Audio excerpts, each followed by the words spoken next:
Hello students, welcome back. आज हम पढ़ने वाले हैं इस वीडियो में पैरासाइट एंड उसके टाइप के बारे में। ठीक है। तो वीडियो शुरू करें उससे पहले एक इन्फॉर्मेशन है आप लोगों के लिए। ठीक है। जिन्हें भी हमारा ऑनलाइन क्लासेस ज्वाइन करना है, जो कि 1 सितंबर से स्टार्ट हो चुका है, ठीक है, वो दिए गए इस नंबर पर कांटेक्ट करें और हमारा जो ऑनलाइन क्लासेस चल रहा है उसे ज्वाइन करें। ठीक है। फीस बहुत ही कम है। ठीक है। ओनली 2000 रुपए है। ठीक है। जो कि आपको कंप्लीट कोर्स कराया जाएगा, जिसमें एंड आपको नोट्स मिलेगा हिंदी और इंग्लिश दोनों में। और साथ में आपका जो ये कोर्स कंप्लीट हो जाएगा उसके बाद आप लोगों को रिवीजन भी करवाया जाएगा। चलिए स्टार्ट करते हैं। आज का हमारा जो वीडियो है पैरासाइट एंड उसके टाइप पर है ना। हम आज पढ़ने वाले हैं पैरासाइटोलॉजी। ठीक है। इसका हम इंट्रोडक्शन पढ़ने वाले हैं। क्लियर है? ठीक है। तो पैरासाइटोलॉजी है ना, medical parasitology deals with the parasite. ठीक है। जो पैरासाइटोलॉजी होता है वो किसको डील करता है? पैरासाइट को डील करता है। ठीक है। मीन्स जहाँ जिस सब्जेक्ट में पैरासाइट को स्टडी किया जाता है वो कहलाता है आपका पैरासाइटोलॉजी। क्लियर है? Which cause human infections and the disease they produce. ठीक है। जो कि क्या करता है, वो पैरासाइट क्या होते हैं जो कि ह्यूमन में इन्फेक्शन क्रिएट करते हैं। ठीक है। क्या करते हैं? इन्फेक्शन कॉज करते हैं एंड जो डिजीज प्रोड्यूस करते हैं। ठीक है। जो इन्फेक्शन का कारण बनते हैं प्लस यहाँ पे डिजीज कॉज करते हैं। क्लियर है? तो पैरासाइटोलॉजी होता है, इसको दो पार्ट में डिवाइड किया गया है ना। एक कहलाता है आपका प्रोटोजोलॉजी एंड दूसरा कहलाता है ये हेलमिंथोलॉजी। क्लियर है? एक है आपका प्रोटोजोलॉजी एंड दूसरा है आपका हेलमिंथोलॉजी। क्लियर है? तो दो पार्ट में डिवाइड किया गया है जो पैरासाइट होता है। ठीक है। इनके स्टडी को लेकर, ठीक है, मीन्स अगर इनको स्टडी करना है तो आपको इनके दो पार्ट में इसको डिवाइड कर दिया गया है ताकि इजिली सबको अलग अलग स्टडी किया जा सके। क्लियर है? The pioneer Dutch microscopist Antony van Leeuwenhoek of Holland in 1681 first introduced single lens microscope and observed giardia in his oven stool. ठीक है ना। तो जो पियोनियर डच माइक्रोस्कोपिस्ट थे, ठीक है ना, या फिर जिन्हें एंटोनी वॉन ल्यूवेन हॉक कहा जाता है, ठीक है ना, इनका नाम था, ठीक है, एंटोनी वॉन ल्यूवेन हॉक। ठीक है। ये हॉलैंड के थे। ठीक है ना। इन्होंने 1681 में, ठीक है, हॉलैंड में 1681 में इन्होंने जो सिंगल लेंस माइक्रोस्कोप है, ठीक है, सिंगल लेंस माइक्रोस्कोप, इसको इन्होंने बनाया। ठीक है। और इसको बनाने के बाद, ठीक है, सिंगल लेंस माइक्रोस्कोप बनाने के बाद उन्होंने जियार्डिया, ठीक है ना, जो जियार्डिया होता है, ठीक है, उसको स्टडी किया। ठीक है। मीन्स जियार्डिया को ऑब्जर्व किया। ठीक है। माइक्रोस्कोप में क्या किया उन्होंने? अपने स्टूल में, ठीक है, हिज ओवन स्टूल्स, ठीक है, उन्होंने अपना स्टूल लिया और इस स्टूल में उन्होंने देखा, जब माइक्रोस्कोप से देखा स्टूल को तो उसमें उनको क्या मिला? जियार्डिया। क्लियर है? क्या मिला? जियार्डिया। तो क्वेश्चन बन सकता है, ठीक है, कि सबसे पहले जो पैरासाइट को ऑब्जर्व किया गया था वो कौन था? ठीक है ना, वो या फिर वो क्या था? क्लियर है? तो वो है आपका जियार्डिया लैम्बलिया। समझ में आ गया? ठीक है। तो ये है पैरासाइटोलॉजी की, यहाँ से स्टार्टिंग होती है। समझ में आ गया? चलो नेक्स्ट देखते हैं पैरासाइट्स। ठीक है। Parasites are living organisms. ठीक है ना। क्या है पैरासाइट्स? लिविंग ऑर्गेनिजम्स है। ठीक है। कल तुम लोगों को बताया था ऑर्गेनिजम्स किसको बोलते हैं, है ना, विच depend on a living host for their nourishment and survival। ठीक है ना। क्या है? सॉरी, पैरासाइट क्या है? लिविंग ऑर्गेनिज्म है विच depend on a living host. ठीक है ना। जो लिविंग होस्ट में, ठीक है, होस्ट किसको बोला जाता है? होस्ट। ठीक है ना। जहां पे कोई माइक्रो ऑर्गेनिज्म, ठीक है, माइक्रो, जो माइक्रो ऑर्गेनिज्म होंगे, ठीक है ना, वो किसी लिविंग सेल में, है ना, लिविंग सेल में या फिर बॉडी में, ठीक है ना, लिविंग सेल में अगर या फिर बॉडी में रहते हैं, ठीक है ना, लिविंग सेल या बॉडी में रहते हैं तो उनको क्या बोला जाता है? होस्ट बोला जाता है। जिस बॉडी में रहते हैं उसे होस्ट बोला जाता है।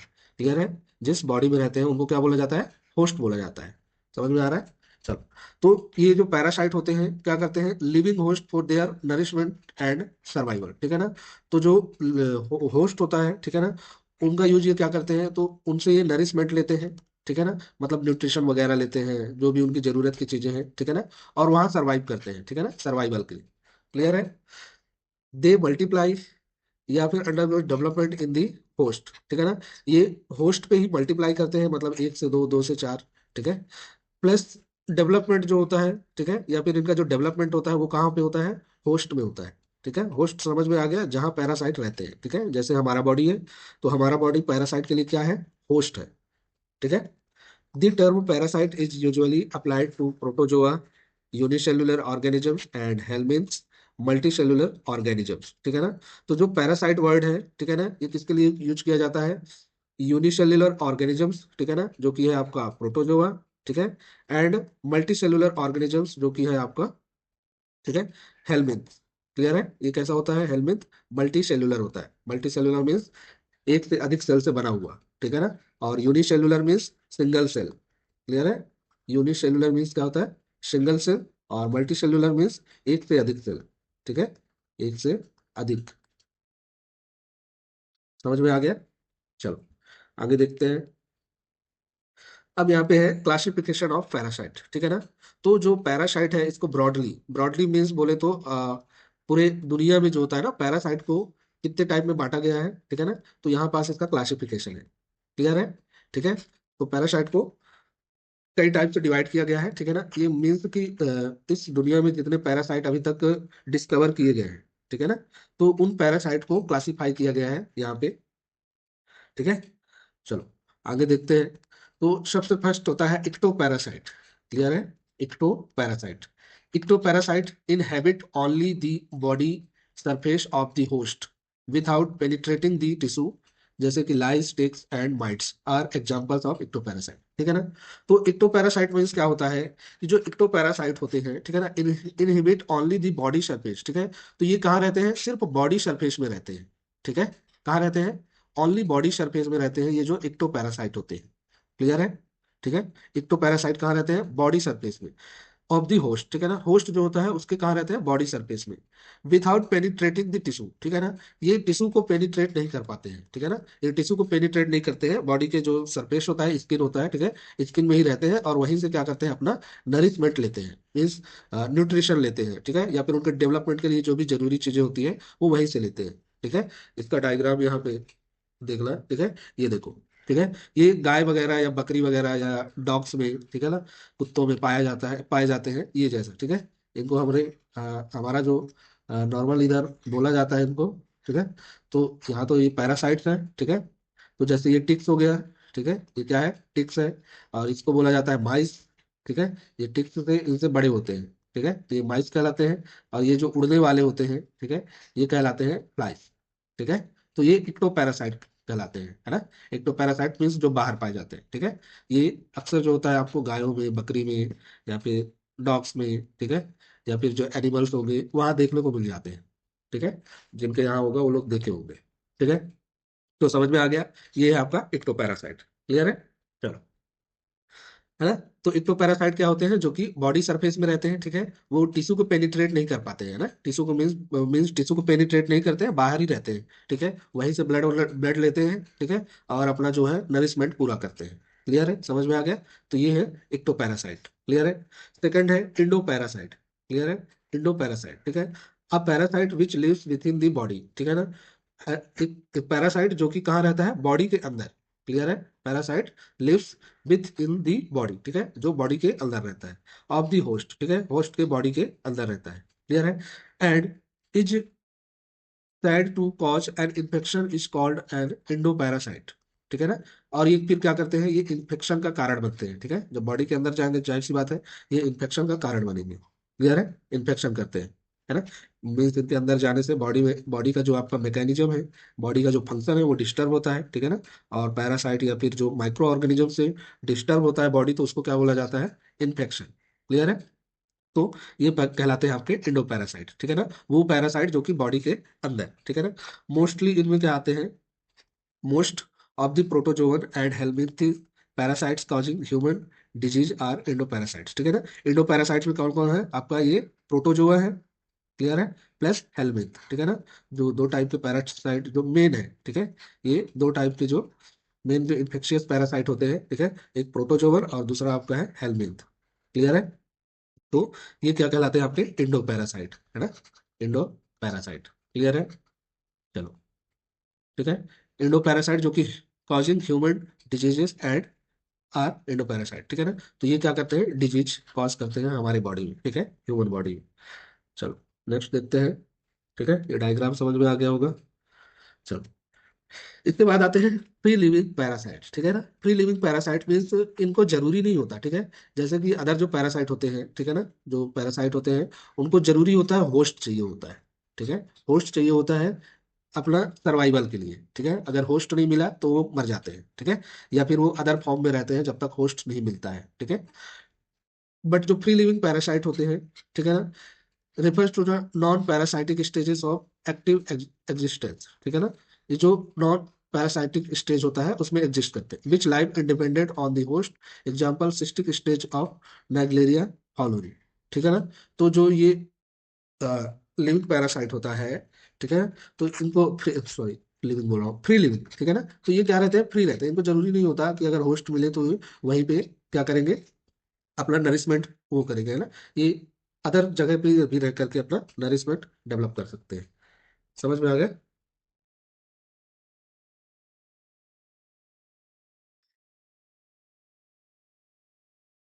समझ में आ गया, ठीक है ना। तो जो पैरासाइट मीन्स जो फ्री लिविंग पैरासाइट होते हैं, ठीक है, इनको जरूरी नहीं है कि होस्ट में ही रहकर अपना पूरा लाइफ साइकिल रखें, ठीक है ना। तो इनका जैसे कि सिस्टिक स्टेज है, क्लियर है, सिस्टिक स्टेज जैसे कि नाइग्लेरिया फाउलेरी, ठीक है, ये एक पैरासाइट होता है, ठीक है, ये फ्री लिविंग पैरासाइट कहलाता है, ठीक है।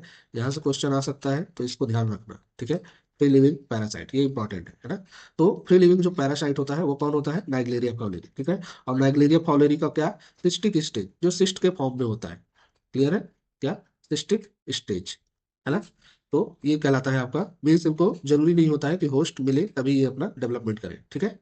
चलो नेक्स्ट पैरासाइट है ऑब्लिगेट पैरासाइट, ठीक है ना।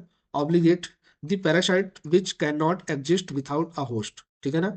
वह पैरासाइट मीन्स जो कि होस्ट के बिना रह ही नहीं सकता, क्लियर है।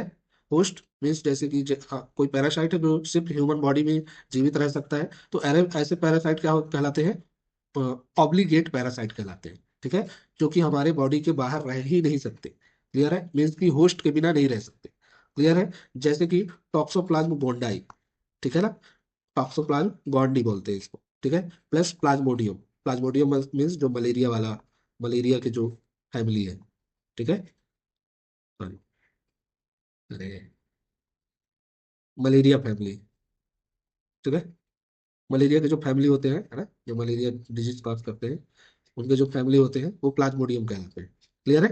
तो वो पैरासाइट जो कि ऑब्लिगेट होते हैं, ऑब्लिगेट मीन समझ गए, जो होस्ट के बिना रह ही नहीं सकते, मतलब जीवित नहीं रह सकते, ठीक है, उनको जिंदा रहने के लिए क्या चाहिए, होस्ट चाहिए, क्लियर है। चलो नेक्स्ट है फैकल्टेटिव पैरासाइट, ठीक है, ऑर्गेनिज्म विच में इधर live as a parasitic form या as a free living form, example Naegleria fowleri, ठीक है। ऐसे पैरासाइट जो कि फैकल्टेटिव होते हैं, ठीक है, फैकल्टेटिव मीन्स होस्ट मिला तो ठीक है, क्लियर है, और होस्ट नहीं मिला तो भी ठीक है ना। तो ऐसे जो पैरासाइट होते हैं वो कहलाते हैं आपके फैकल्टेटिव पैरासाइट, ठीक है ना। तो इसमें भी ये नाइग्लेरिया फाउलेरी आता है, क्लियर है, ये फ्री लिविंग पैरासाइट भी है, ठीक है, या फिर इसको फैकल्टेटिव पैरासाइट भी बोल सकते हैं, जो होस्ट के बिना भी और होस्ट के साथ भी रहता है, क्लियर है, मतलब जीवित रहता है। समझ में आ गया। चलो नेक्स्ट देखते हैं, नेक्स्ट है एक्सीडेंटल पैरासाइट, ठीक है। Accidental parasites which infect an unusual host are known as the accidental parasite, Echinococcus granulosus infects man accidentally giving rise to hydrated cyst, ठीक है।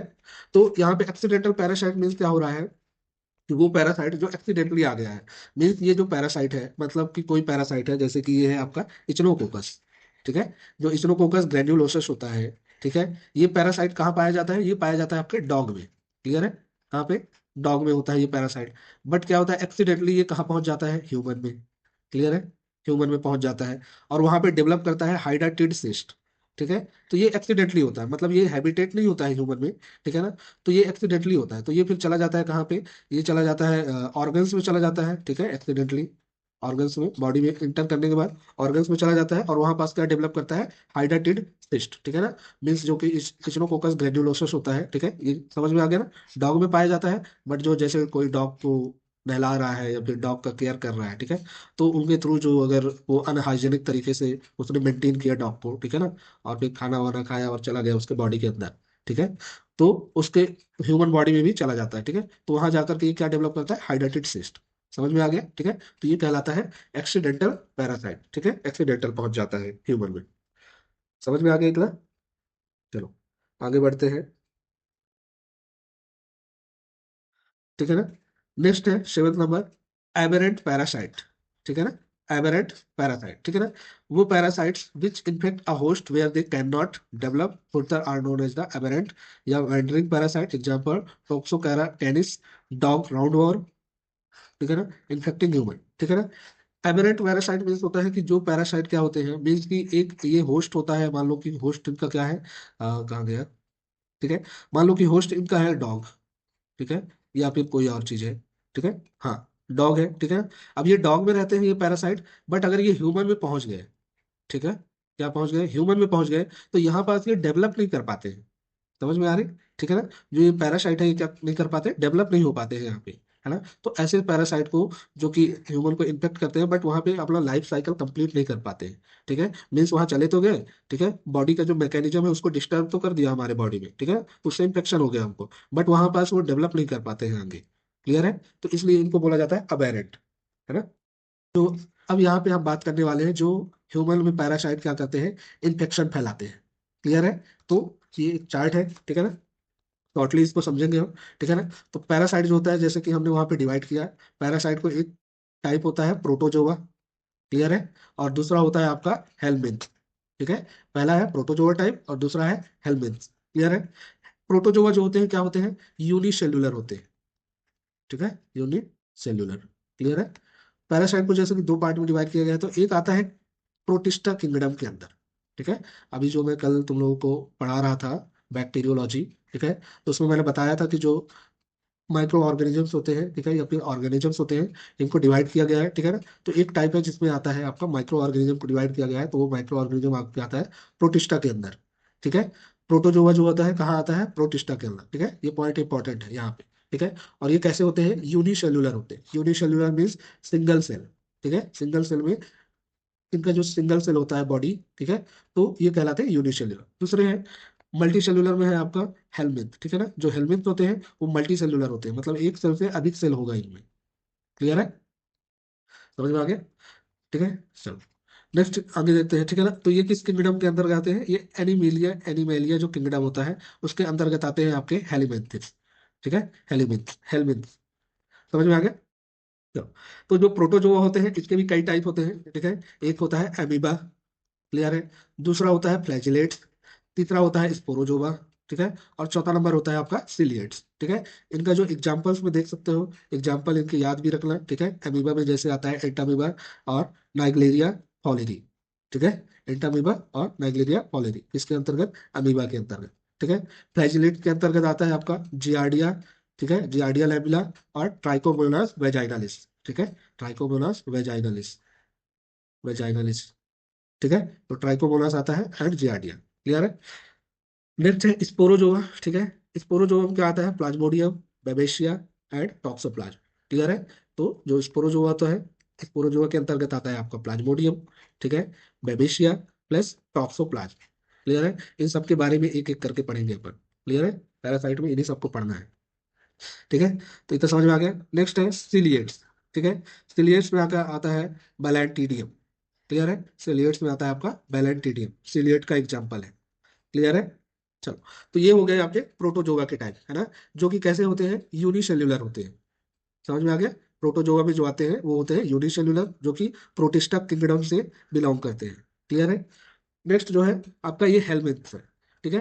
तो हेलमिंथ्स कैसे होते हैं, ये मल्टी सेल्युलर होते हैं, ठीक है। Multi cellular Animalia kingdom, animalia kingdom के अंतर्गत आते हैं, ठीक है। इनको भी कितने टाइप से डिवाइड किया गया है, इनको तीन टाइप से डिवाइड किया गया है। एक होता है ट्रेमेटोड्स, दूसरा होता है सिस्टोड और थर्ड होता है आपका नेमेटोड्स, क्लियर है।